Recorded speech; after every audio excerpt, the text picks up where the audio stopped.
Si os fijáis en este informe de análisis de coyuntura política, como buen informe empieza hablando desde lo más general y acaba aterrizando en lo más concreto. Empieza hablando del panorama internacional y tenemos que empezar diciendo que Estados Unidos ha iniciado una guerra comercial que cuestiona la división internacional del trabajo. A Estados Unidos ya no le conviene una relativa Unión Europea relativamente estable y en su guerra con Rusia y con China principalmente está apoyando los movimientos euroescépticos y de extrema derecha que están surgiendo en la Unión Europea.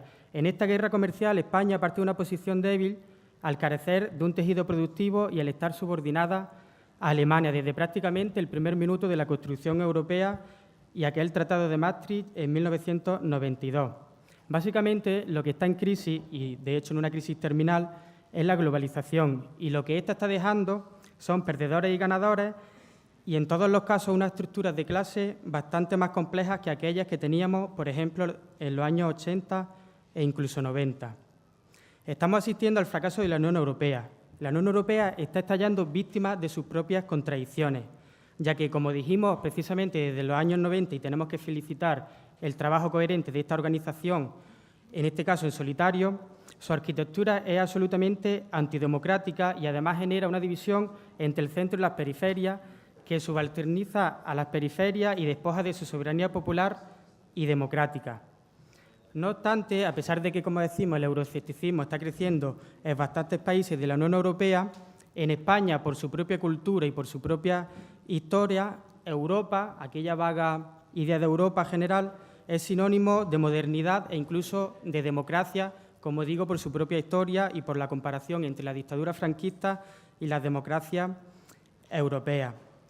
De hecho, tanto es así que el 82% de los españoles se consideran ciudadanos europeos, una cifra bastante mayor o relativamente mayor a la media europea, que está en torno al 70%.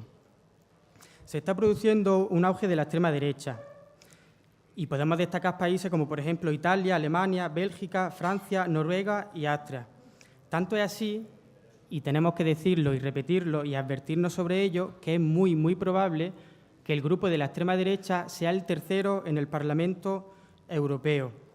Ante este panorama necesitamos redoblar los esfuerzos para construir un frente antifascista amplio, ya que no podemos permitir que sean las oligarquías y quienes generaron la crisis que utilicen las divisiones y fomenten esas divisiones entre los distintos sectores sociales que sufren la crisis para que se peleen entre ellos.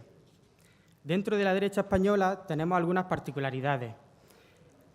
La derecha española, como venimos viendo especialmente en los últimos meses, está en una guerra interna por la hegemonía y por intentar liderar dicho espacio.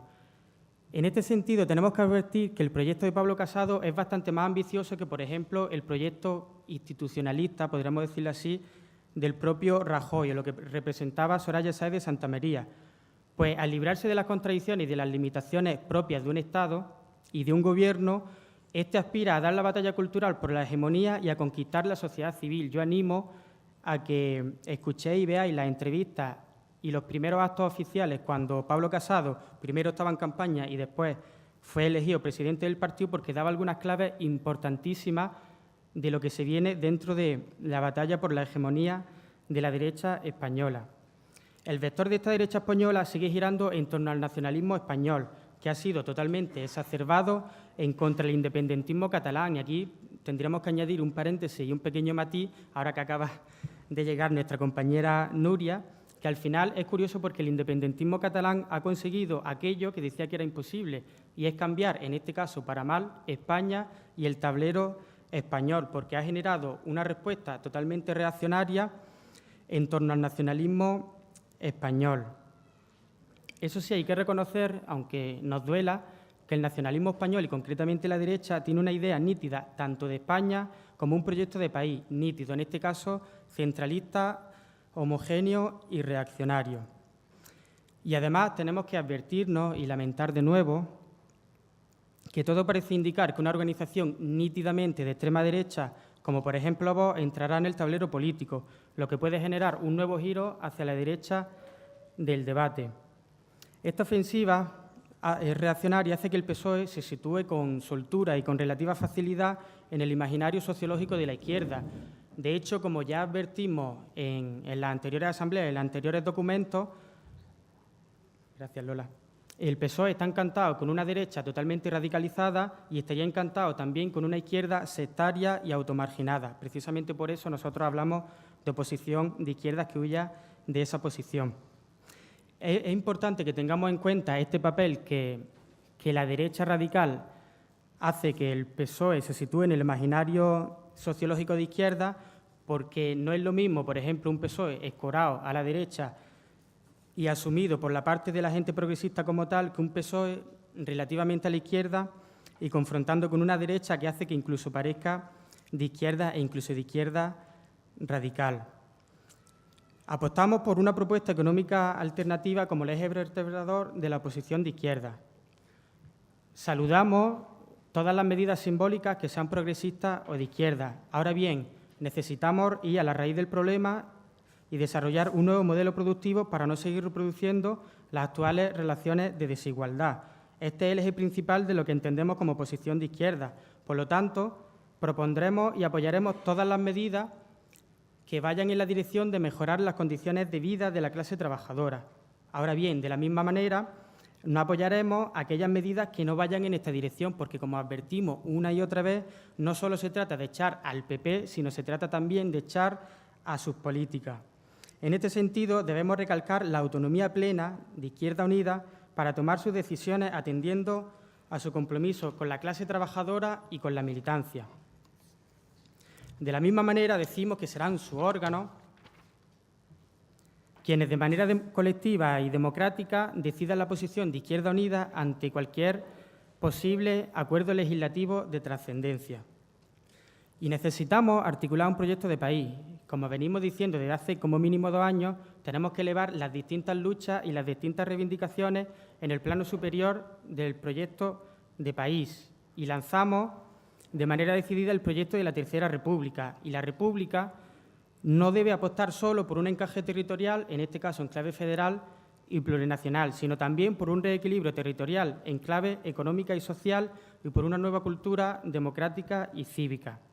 La base de dicho proyecto de país debe ser una amplia base entre la clase trabajadora y los sectores sociales fraguada en el conflicto y en la movilización social. Y abrimos un paréntesis, saludamos y ya decimos que esta organización debe volcarse de nuevo en las siguientes movilizaciones del 28 de septiembre por el aborto libre y del 27 de octubre por unas condiciones de vida dignas. En este contexto convulso necesitamos una izquierda de clase y, compañeros y compañeras, una izquierda de clase no es aquella que tiene una retórica más dura o más ortodoxa, sino una izquierda de clase es aquella que se inserta de manera más efectiva en todos los conflictos y precisamente es capaz de unificar todas las luchas y todas las reivindicaciones.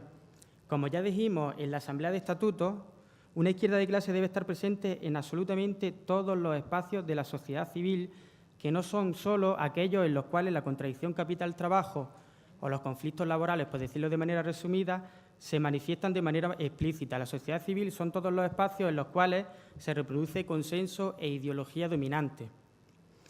No podemos caer en la trampa de intentar atajos que partan de lecturas erróneas del avance de la extrema derecha. Debemos partir del sentido común existente, pero para elevarlo en una nueva cultura y en una nueva visión del mundo. Mimetizarnos con lo que hay, renunciando a esa transformación, sería un retroceso enorme y renunciar precisamente a los objetivos mínimos de cualquier organización que se diga transformadora, revolucionaria o mínimamente de izquierda. Por lo tanto, no podemos caer en falsas dicotomías. Necesitamos potenciar nuestra intervención en el conflicto y, al mismo tiempo, seguir desarrollando nuestros idearios feministas, ecologistas y antirracistas. Y, por último, proponemos una hoja de ruta con principios y propuestas. De hecho, concretamente, 6. El primero es que Izquierda Unida entiende que la negociación con el PSOE respecto al techo de gasto y los presupuestos debe garantizar un cambio en la política económica de nuestro país, reforzando los servicios públicos y facilitando la recuperación de las conquistas sociales perdidas durante los últimos años. Izquierda Unida entiende que en ningún caso esta negociación puede concluir en un acuerdo de gobierno, ya que entendemos que no se dan las condiciones para ello, y que la relación con este debe seguir enmarcada en la consigna de oposición de izquierda. apoyando aquellas políticas que sean favorables a las familias trabajadoras y denunciando aquellas otras que tengan un efecto perjudicial. En la medida que el Gobierno no aspira a tocar la estructura de poder de nuestro país a través de reformas económicas de amplio alcance, Izquierda Unida entiende que continuarán la reproducción de los problemas cuyos síntomas tenemos hoy en el tablero político.